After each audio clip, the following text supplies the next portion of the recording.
This is the Elgato Wave 3, and this is the Elgato Wave DX, but which one is right for you?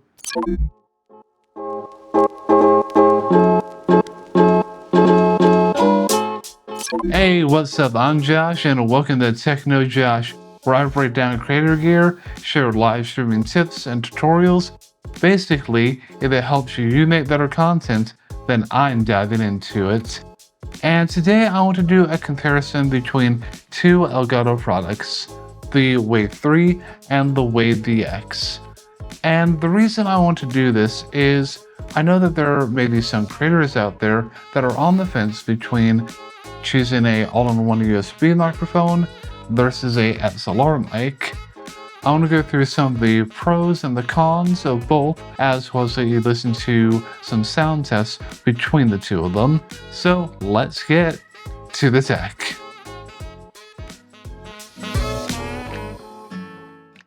So let's talk about the Elgato Wave 3. This is your all-in-one USB condenser microphone that's essentially plug and play right out of the box. Typically comes in at around $150 USD and is available in white or black. And this is what I would consider a standard pro beginner microphone, and it's a great step for creators who want quality audio without a complicated setup. Here are a few of the key pros. As I mentioned earlier, it's plug and play, so it makes it quick and easy to get started with using it. It can be optimized by using the Wavelink software, though it's not required to use the microphone. It has onboard controls that allow you to adjust the gain, headphone monitoring, and the mix of audio between your PC and your mic. It also features a capacitive mute button on the top of your microphone, making it easy to mute yourself instantly during a live stream. But like any microphone, the Wave 3 does have a few drawbacks. Because it is a condenser microphone, it naturally picks up more background noise out of the box. It can capture your keyboard clicks, your room echo, and fan noise pretty easily, and that makes it less ideal for untreated rooms or noisy environments unless you take the time to control that sound within your environment.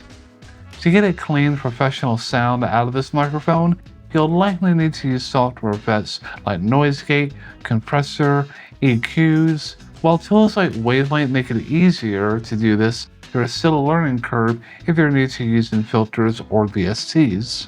Now, this next point is a bit nitpicky, but I felt it was worth mentioning. The capacitive mute button on this microphone, while convenient, can be triggered unintentionally, and if you're not watching the status ring on the microphone, you may not realize you've muted yourself until after the fact. Two smaller but notable things to add. The Wave 3 can sound a bit bright or harsh without using EQ. And speaking of harshness, closes in your speech and recordings are not always handled by adding VSTs. Sometimes a pop filter like this one are necessary, which is a separate cost. Now, even for its cons, I still think that the Wave 3 is a great microphone for content creators and streamers. I mean, I wouldn't be using it for the last several months if it wasn't. Now, you may be asking, Josh, didn't you have the black version of the microphone? Well, indeed I did, and it broke. So now I'm using this one. Now, for those of you who want to elevate your setup a bit and have more of a broadcast type of tone in your voice, this is where we get to the Wave DX. Now, the Wave DX is a dynamic XLR microphone and retails for about $100 USD and comes in both white and black, though for some reason the white variation comes in at about $20 more, but I digress. The Wave DX is a few steps above the Wave 3 for a few reasons. First of all, it's a dynamic microphone, so automatically it's going to reject way more background noise, which is ideal for untreated environments. It has a built-in pop filter, so already not needing an additional component to control those harsh plosives. It gives you that pro-level broadcast style sound that you would hear on podcasts or the radio for those who still listen to the radio. This microphone is also more scalable if you ever want to add an additional mic or add a mixer to your setup. Now, while the Wave DX delivers a very professional look and broadcast style sound, there are a few caveats worth mentioning. First, like any XLR microphone, the Wave DX requires an audio interface to use it with your computer. That alone adds an extra layer of setup and cost compared to an all-in-one USB microphone. Second, there are no onboard controls on the mic itself. No gain dial, no headphone monitoring, no mute button. And to be fair, that's pretty normal for most XLR mics. But it does mean all control is pushed to your interface or software. Those 2 points also tie directly into the biggest drawback: cost versus convenience. While the Wave DX runs around $100, once you factor in an audio interface like a Scarlett 2i2 or a Wave XLR, you're spending anywhere from $100 to an extra $150, which is significantly more than an all-in-one USB option.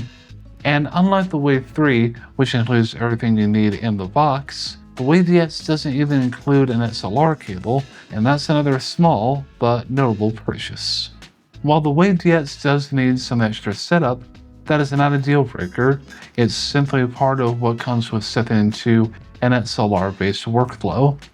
Alright, so now that you know some pros and cons of both microphones, I want to do a few audio tests between the Wave 3 and the Wave DX. So, let's get to it.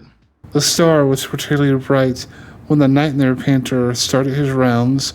The star, singular, no, not a sun, just one star, a bullet hole in the midnight sky, bleeding pale light.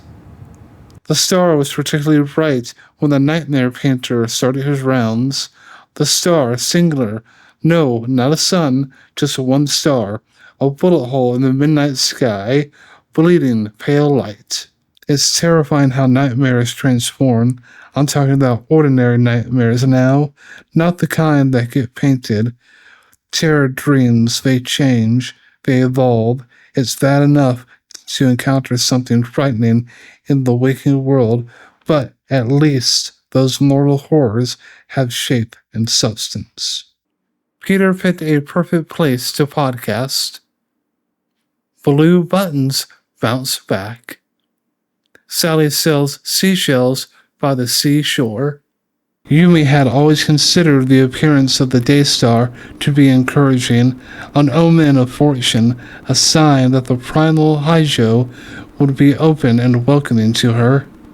The Daystar seemed extra bright today, glowing a soft blue on the eastern horizon as the sun rose in the west. It's terrifying how nightmares transform. I'm talking about ordinary nightmares now, not the kind that get painted. Terror dreams, they change, they evolve. It's bad enough to encounter something frightening in the waking world, but at least those mortal horrors have shape and substance. Peter picked a perfect place to podcast. Blue buttons bounce back. Sally sells seashells by the seashore. So, which microphone sounds better to you? Let me know down in the comments below. To me personally, I like the Wave DX, as it tends to bring out more of the boominess in my voice and gives me more of that podcast type of feel. So I will more than likely be using this microphone as my primary one going forward over the Wave 3. As always, if you found value in this video, give it a like, subscribe to the channel, and ring the bell to get notified whenever I upload a new video. Until next time, stay creative, stay curious, and stay in the tech know.